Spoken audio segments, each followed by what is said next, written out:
쌀이 울타리에 와주셔서 고맙습니다.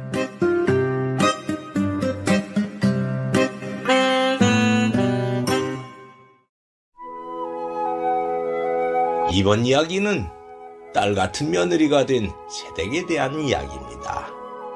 시작하겠습니다. 옛날 어떤 고을에서 혼례가 있었습니다. 친정집에서 혼례를 마친 신부가 가마를 타고 신랑 집으로 가고 있군요. 신랑의 어머니는 일찍 남편을 여의고 청산과부로 외아들을 키우며 살아와서 아들을 끔찍하게 사랑했습니다.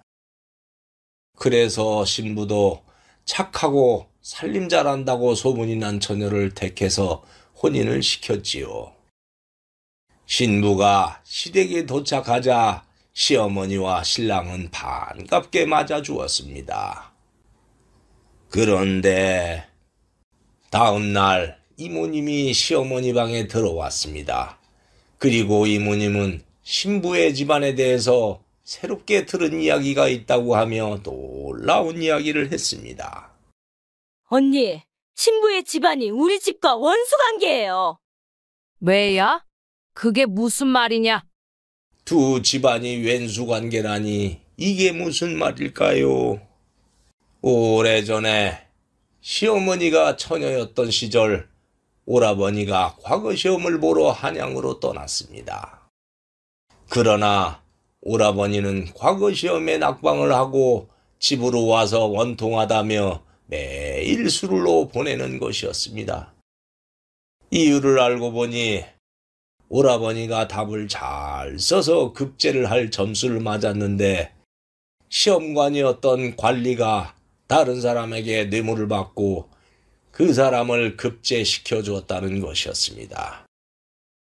낙방한 오라버니는 그런 이유 때문에 매일 과음을 하더니 끝내 세상을 등지고 말았습니다. 그래서 시어머니의 가족들은 그 관리를 원수로 여겨왔는데 며느리가 그 시험관의 손녀였던 것이었습니다.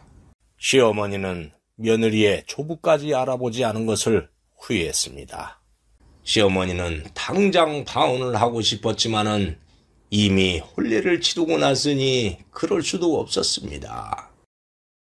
아들에게 말하면은 충격을 받을 것이 뻔했으니 아들에게는 비밀로 하는 대신 독한 마음을 먹었습니다. 세상에, 왼수가 우리 집안에 들어왔구나. 어디 두고 보자. 다음 날부터 시어머니는 며느리가 해온 음식이 짜다고 하는가 하면 마당에 먼지 안 털없게 깨끗이 쓰려고 하는 둥 갖은 구박을 했습니다. 며느리는 시어머니의 구박에 놀라 처음엔 고분고분했지만 며느리 또한 보통 성격이 아니어서 더 이상 당하며 살 수 없다고 생각했습니다. 그래서 시어머니의 구박을 받아들이지 않고 맞서기로 했지요. 다음 날 며느리가 밥상을 들고 와서 드렸는데 아니나 다를까 시어머니가 트집을 또 잡았습니다. 예, 이걸 나물이라고 했냐? 쉬어 빠지기 직전이잖아. 나 이거 먹고 탈이 나서 죽으라는 게냐? 어머, 그러세요? 제가 먹어봤을 때 아주 싱싱하고 맛있었는데 왜 그럴까요? 신 음식 드시면 안 되시지요. 제가 먹을 테니 어머님은 굶으세요. 시어머니는 며느리의 당돌한 말에 깜짝 놀랐습니다. 왜야? 다이어트 하시면 몸에 좋잖아요. 이만 밥상 갖고 나갈게요. 며느리는 그런 식으로 시어머니에게 대들고 시어머니는 그럴수록 며느리를 구박하고 트집을 잡았습니다. 시어머니는 이번에는 며느리가 바느질한 것을 꼬투리로 잡았습니다. 예, 이게 바느질을 한 거야? 이렇게 비뚤비뚤해서 어떻게 입겠냐? 다시 해와라. 그러세요? 헌데 제가 밤새 바느질하느라 손가락이 삐어서 이제 바느질을 못해요. 안 입으시겠다니 잘 됐네요. 어차피 버리는 거 걸레로 쓰면 되겠어요. 왜야? 네가 지금 나를 약 올리는 게냐? 아유, 제가 어떻게 어머님을 약 올려요? 그냥 제 생각을 말한 거예요. 뭐? 네가 우리 집 다 말아먹게 생겼구나. 어머님, 말아먹는 건 국이지 집안이 아니에요. 그렇게 해서 집안은 시어머니와 며느리가 티격태격하는 소리로 조용할 날이 없었습니다. 시어머니는 아들에게 구원을 요청했지만 아들은 두 사람이 그러든지 말든지 그저 무심해서 책만 보는 것이었습니다.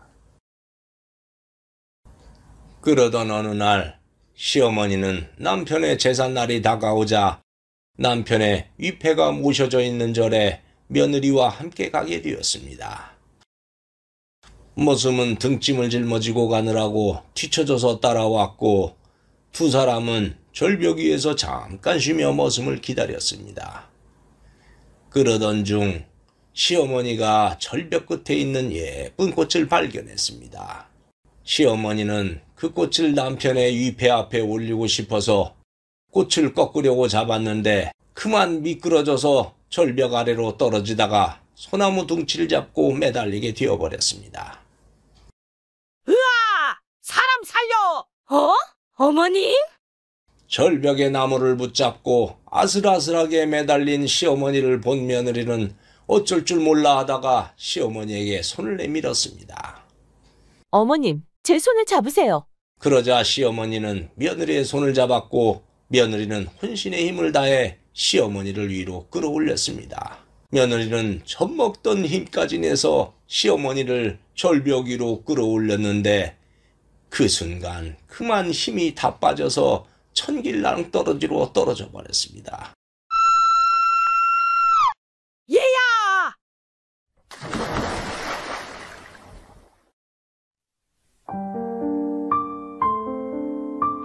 시어머니는 풍덩하는 강물 소리를 듣고 온몸에 힘이 빠지고 떨려왔습니다. 10중8구 며느리는 거센 강물에 휩쓸려 목숨을 잃을 것이 뻔했기 때문이었습니다.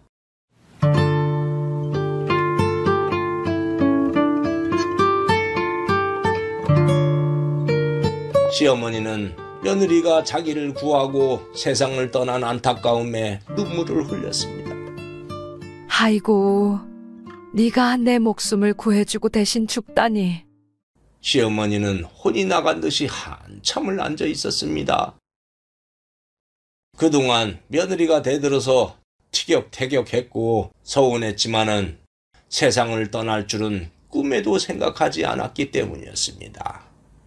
시어머니는 그동안 며느리에게 모질게 한 것에 대해서 후회가 되어 눈물이 흘렀습니다.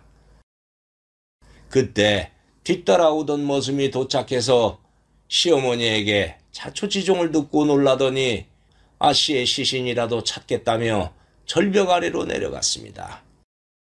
그런데 한참 후에 절벽 아래에서 머슴이 외치는 소리가 들려왔습니다. 마님! 아씨가 여기 있습니다요! 그 말을 들은 시어머니는 정신을 차리고 절벽 아래쪽으로 가봤습니다. 가봤더니 며느리는 떨어지다가 중간에 있는 소나무에 걸쳐서 의식을 잃은 채 매달려 있었습니다. 아까 들렸던 풍덩하는 소리는 굴러떨어진 바위돌이 강물에 빠지는 소리였던 것입니다. 시어머니는 너무나 기뻐서 머슴에게 속히 며느리를 구하라고 소리쳤습니다. 머슴은 며느리를 구해서 절벽 위로 올라왔습니다. 한참 후에 정신이 돌아온 며느리를 본 시어머니는 이게 꿈인가 싶었습니다. 어머님, 어떻게 된 일이죠? 아가, 이게 꿈이냐 생시냐? 넌 살았다. 그리고 시어머니는 며느리의 조부와 오라버니의 죽음에 대한 사연을 얘기해 주었고 그것 때문에 구박을 했다고 고백했습니다. 그 말을 들은 며느리는 놀랐습니다. 그런 일이 있었어요? 제가 할아버지를 대신해서 사과드릴게요, 어머님. 아니다. 과거는 과거일 뿐 너는 죄가 없는데 구박을 한 내가 미안하다. 집으로 돌아온 다음 날 시어머니의 오라버니와 동문수학을 하던 친구의 아들이 찾아왔습니다. 시어머니에게는 조카 같은 선비였는데 선비는 놀라운 말을 했습니다. 아버님께서 알게 된 사실인데 과거를 보던 그날 뇌물을 받은 사람은 며느님의 조부가 아니라 추성직이라는 당상관이었다고 합니다. 조부께서는 채점만 담당했는데 당상관의 압력에 어쩔 수 없이 다른 사람을 장원으로 발표했다고 하더군요. 그 말을 들은 시어머니와 며느리는 깜짝 놀랐습니다. 며느리는 오해가 풀려서 다행이라고 했고 시어머니는 더욱더 며느리에게 미안해서 친딸처럼 아껴주었습니다. 그래서 그 후 시어머니와 며느리는 마치 모녀 같았습니다. 예, 아가, 이 곶감 좀 먹어봐라. 어머님 드세요. 아니야, 네가 먹어야 내가 먹지. 넌 며느리가 아니라 내 딸이여. 예? 그럼 제가 딸 같은 며느리인가요? 맞아, 딸 같은 며느리다. 이렇게 시어머니와 며느리는 모녀처럼 다정하게 살았고 집안에 웃음소리가 떠날 날이 없었습니다. 그런데 하늘도 무심한 것일까요? 어느 날 남편이 그만 갑자기 병이 들어 세상을 떠나고 말았습니다. 시어머니와 며느리는 하늘이 무너지는 충격을 받았고 그렇게 며느리는 청산과부가 되어버렸습니다. 그 후 며느리는 매일 눈물 지으며 살았고 시어머니는 밤마다 며느리가 외롭게 있는 것을 보며 마음이 아팠습니다. 혼자 된 여자가 정절을 지키며 사는 것이 아무리 칭송받는 세상이라고 하지만은 시어머니도 일찍 남편을 여의고 청산과부로 살아왔기 때문에 그 외로움과 쓸쓸함이 어떤지 잘 알고 있었기 때문이었습니다. 그래서 시어머니는 며느리에게 좋은 배필감이 있다면은 새로운 인생을 만들어줘야겠다는 생각이 들었습니다. 그런데 소문이 들려왔습니다. 일전에 찾아왔던 조카 같은 선비가 그만 아내를 잃고 호라비가 되었다는 것이었습니다. 시어머니는 그 사람의 심성과 인격이 좋다는 것을 잘 알고 있어서 이런저런 생각이 들었습니다. 그리고 다음 날 시어머니는 갑자기 돌변해서 며느리를 혼내는 것이었습니다. 예, 도대체 곶간을 어떻게 관리하는 게냐? 쌀이 50석이 있었는데 10석밖에 없으니 이게 어찌 된 일이냐? 흥, 이제 보니 네가 분명히 빼돌린 게 틀림없어. 예? 그게 무슨 말씀이세요, 어머님? 원래 10석밖에 없었습니다. 닥치거라. 너에게 곶간 열쇠를 맡긴 게 잘못이다. 세상에, 내가 집안에 도둑을 들였구나. 당장 이 집에서 썩 나가거라. 그렇게 해서 며느리가 시댁에 쌀을 빼돌렸다는 소문이 고울에 퍼져버렸고 시어머니의 나가라는 등살에 며느리는 더 살 수가 없어서 호퉁이 하나만 들고 눈물을 흘리며 집을 나섰습니다. 며느리는 시댁에서 쫓겨난 입장이라 친정으로 갈 수도 없었습니다. 그저 정처 없이 걸을 뿐이었습니다. 그렇게 밤길을 하염없이 걸어가고 있는데 시댁 일을 하던 찬무가 오더니 다음과 같은 말을 하는 것이었습니다. 아씨, 갈 곳이 없으면 우선 먹고 잘 곳이 한 군데 있는데 알려드릴까요? 그런 곳이 있어요? 동쪽으로 30리 떨어진 곳에 달래골이라는 마을이 있는데 그 고을의 조씨 성을 가진 선비가 사는 집을 찾아가 보세요. 그 집에서 부엌일을 해줄 사람을 찾고 있다고 들었어요. 일단은 그 집에 가셔서 숙식을 해결하는 것은 어때요? 찬모의 말을 들은 며느리는 딱히 의지할 것도 없어서 달래골을 찾아갔습니다. 며느리는 다음 날 찬모가 가르쳐준 집에 도착했습니다. 며느리가 대문을 열고 안으로 들어가는데 이게 어찌 된 일일까요? 마당에 시어머니가 있고 옆에는 과거에 봤던 그 선비가 있는 것이 아니겠습니까? 며느리는 깜짝 놀랐습니다. 선비님, 그리고 어머님이 왜 여기에? 그러자 시어머니는 며느리를 선비에게 보내서 부부의 연을 맺어주려고 일부러 누명을 씌우고 쫓아냈다고 말했습니다. 그 말에 며느리는 또 놀랐습니다. 나도 청산과부로 사는 게 얼마나 외롭고 힘든지 겪어봐서 잘 안다. 밤마다 허벅지를 바늘로 찌르며 견디는 것도 1, 2년이지. 나중엔 허벅지가 남아돌지 않더구나. 딸 같은 네가 그렇게 사는 걸 나는 더 두고 볼 수가 없었지. 그래서 이 선비와 너를 맺어주려고 트집을 잡아서 나가게 했단다. 너도 본 적이 있으니 낯설지 않을 게다. 이 사람은 내 조카 같은 사람이다. 인품도 좋고 인격도 된 사람이야. 이 사람도 아내를 잃고 호라비가 되었으니 너의 남편으로 여기고 의지하며 사는 게 어떠냐. 며느리는 시어머니의 말을 듣고 거절했습니다. 어머님의 뜻은 고맙지만 돌아가신 남편을 어찌 잊고 새 사람을 받아들이라는 말씀입니까? 저는 그럴 수 없습니다. 아니다. 네 남편이 저 위에서 보고 있다고 생각해봐라.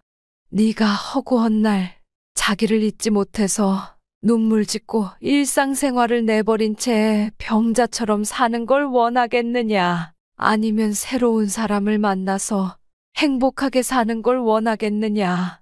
내 자식은 내가 잘 안다. 아마도 아들은 네가 행복하게 사는 걸 원할 게야. 며느리는 그 말을 듣고 눈물이 흘렀습니다. 그리고 시어머니의 뜻을 받아들이기로 하고 고개를 끄덕였습니다. 그렇게 해서 부부가 된 두 사람은 행복하게 살았답니다. 물론 시어머니도 자주 찾아와서 부부를 자식처럼 대하며 즐거운 시간을 가지곤 했지요. 살다 보면 며느리와 시어머니의 갈등이 어찌 없겠습니까마는 서로가 조금씩 이해하고 양보하다 보면은 마치 딸 같은 며느리가 되고 친정엄마 같은 시어머니가 될 수도 있지 않을까요? 딸 같은 며느리 이야기 여기서 마치겠습니다. 감사합니다. 구독과 좋아요를 누르면 다음에 영상이 새로 만들어졌을 때 먼저 보실 수 있습니다.